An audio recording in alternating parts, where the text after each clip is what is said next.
Today, we're going to sign into our unified classroom using Microsoft, and then we will work on adding items to our class pages. Let's get started. First, you would click Sign In with Microsoft. You would enter your account, you would enter your password, and click Sign In. Remember, your Microsoft account is your username at averycoonley.org, so your full email address.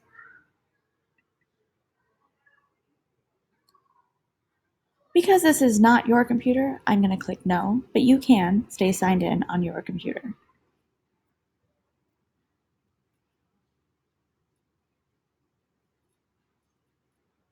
Once it loads, it will look something like this.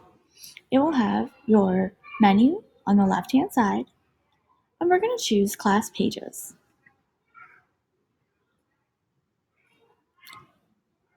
Once we open Class Pages, it will take a moment to load,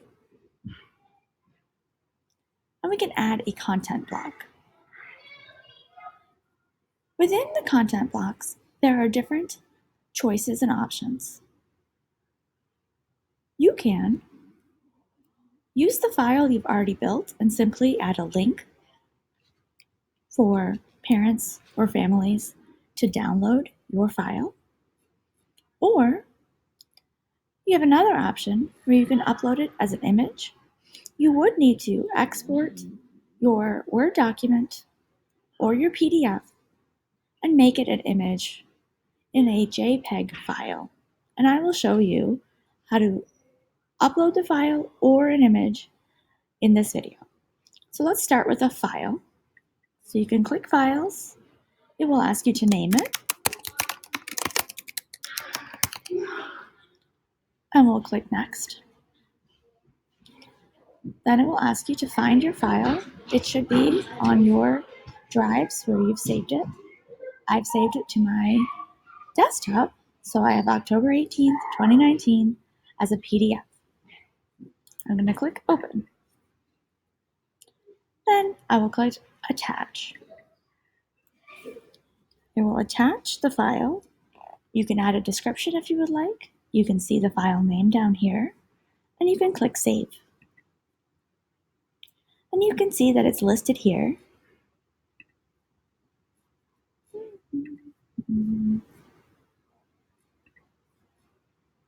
And when you click on it, it will download it to your computer, and you can open it in another tab. The other option is to add a content block as an image. To do this, you would first need to open your PDF. So I have it here. Within your PDF viewing system. Then you would go to File and Export. We already have it as a PDF, so we do not want to export it as a PDF again, but we want to export it and see if there's options. Here we can see that there's PDF, HEIC, JPEG, JPEG-2000, OpenEXR, PDF, PNG, TIFF. I have found that the easiest way is to export it as a JPEG. So I'm going to choose that one. I would make the quality as high as possible and click Save. It will look like it did nothing, but it is saved. And we can go back to our creating an image block. We can name the block again, just like before.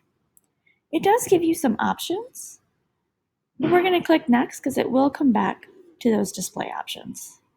We're going to click Upload a file. We'll choose that file. And this time it's important to look at the kind that I want the JPEG and not the PDF. We'll click Open. And we'll click Attach. Now we can see the different display options again. You can add a description if you would like. You can add a caption if you would like. And I would click All Images on one page because we only have one image and we want to try and make it as big as possible. When you click Finish, you can see if you like it. You can also zoom in and zoom out to see it a little bit better.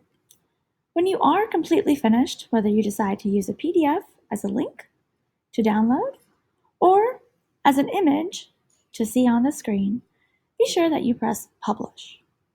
If for any reason you don't like it and you want to change it, you can easily either edit and change those options. Maybe we want just the one image or just the thumbnails, and we can click Save and it will change it to your options. This is not a slideshow, so it won't have other pictures, but it is a good way to make it a little bit bigger if you would like. Or if you decide you don't like it altogether, you can just click Delete. And once you click Delete, it will ask you, are you sure? And you can remove the options that you had. Once you are happy with what it looks like, I'm going to go back to the image because I think that is the best and largest way to see it without having to download or click extra times. I'm going to click Next. I'm going to upload that file, the JPEG image. I'm going to attach it. And once it's uploaded, I can play around with the displays to see what makes sense. And I might actually choose the slideshow version because then it lets you click on it and make it bigger. Now I would press Publish so that that's live and you can see it. You'll have to make sure that it's in, even though it is inactive, I would encourage to publish the page and make that a practice so that once we do bring all the pages to active very shortly, it will be ready to go. So I'm going to click Save so that that does publish, and we are all set. Thanks for listening. Bye-bye.